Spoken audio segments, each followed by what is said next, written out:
Now, you'd think the Democratic Party would be eager to hear more from Tulsi Gabbard. She is young, she's progressive, she's an Iraq War veteran. But Gabbard stands alone among the Democratic candidates in opposing starting new wars like Iraq or bombing Syria.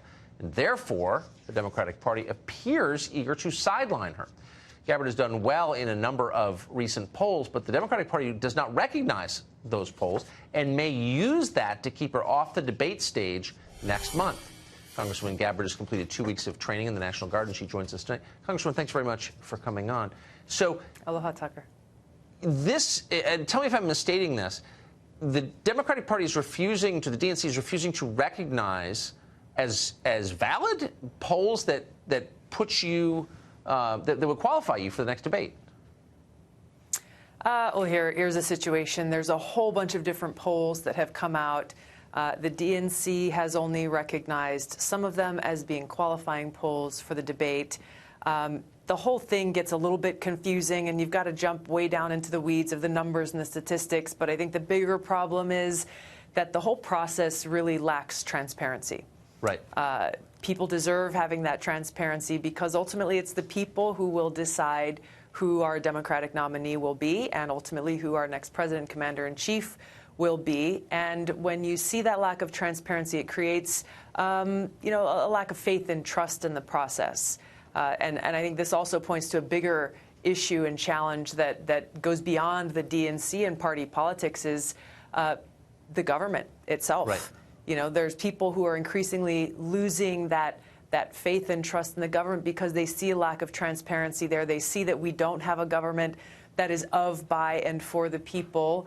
And really what they see is a small group of really powerful political elites, the establishment, making decisions that serve their interests and maintaining that power while the rest of us are left outside. The American people are left behind. So these are the deeper-seated issues that I think it's important that we recognize, and that for me as president that I would seek to change, that we'd actually fulfill that vision that our founders had for our country of having a government that is truly of, by, and for the people, and making it so that people can trust that our leaders are listening to them and making decisions not based on partisanship, but based on serving their interests. You got sideways with the political establishment last presidential cycle because you didn't jump aboard the Hillary Clinton Express immediately.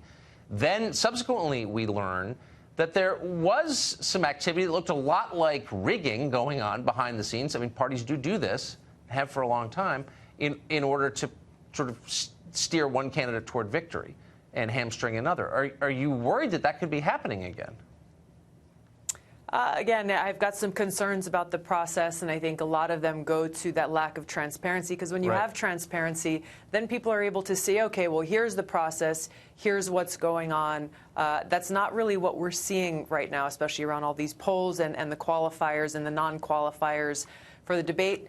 For me, I can just say that whether I'm on that debate stage or not, I'm going to continue focusing on speaking directly to voters across this country, connecting with them and recognizing that no matter what the powers that be in Washington say, the power lies in the hands of the people of this country, all the people of this country, that when we exercise our voices, that's how we can really bring about the kind of big systemic change that we need to see that goes far beyond just the next election. It goes back towards what I was talking about, is actually bringing the voices of the people to the forefront. I hope that your voice is heard. I mean, I don't agree with everything you say, but I think you've got really interesting and important views on foreign policy that are underrepresented in Washington for reasons that I don't understand. Most of the country actually agrees with them, but no one in Washington does. And so I hope that you can tell the country about what you think on those topics. Congresswoman, thanks for joining us tonight. We will continue. Thank you, Tucker.